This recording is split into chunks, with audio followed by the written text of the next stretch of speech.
Hi, my name is Tina Patel with the University of Doglando. This segment is on training whistles. Although we don't frequently get asked to train dogs using these whistles, I think this would be a great segment to introduce what training whistles are and the different kinds.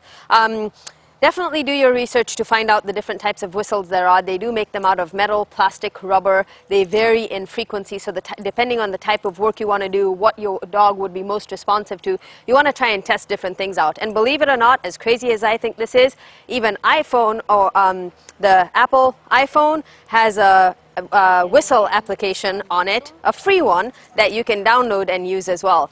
Whistles are or were primarily used for field dogs, and the reason being is if your dog is really far away and you want to call your dog would probably not be able to bring anything back to you or would be successful in catching anything, especially if this is a hunting dog or field dog in any way, because the second they hear the human sound, for example, Kepa, come, the other animals are all going to scatter and run away. So the training whistles are very effective in that type of work.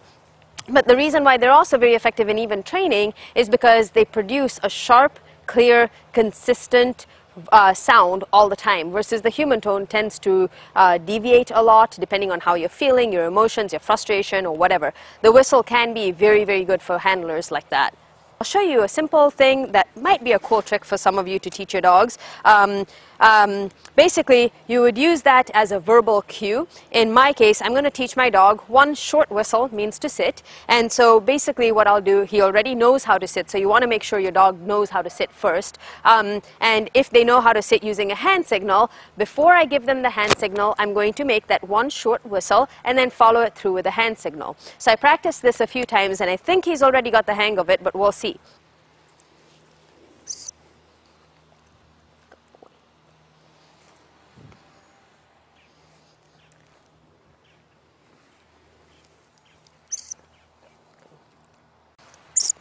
Good.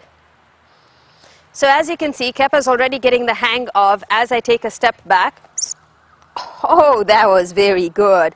I just tested him on that, thinking maybe he was just following me, and the cue was every time I come to a stop, he was going to go into a sit. But clearly that was not the case, since we've never done this before, and he was very responsive to the sound. So very simple. They pick up very fast only because the sound is very consistent. And this might be a lesson to learn, that when you are training your dogs, it's completely unnecessary to start raising your voice and getting louder, because if a simple whistle that you can barely even hear is effective in communicating to the dog, it's working. So keep your tone of voice. If you're just not going to use a whistle, keep your tone of voice steady and consistent.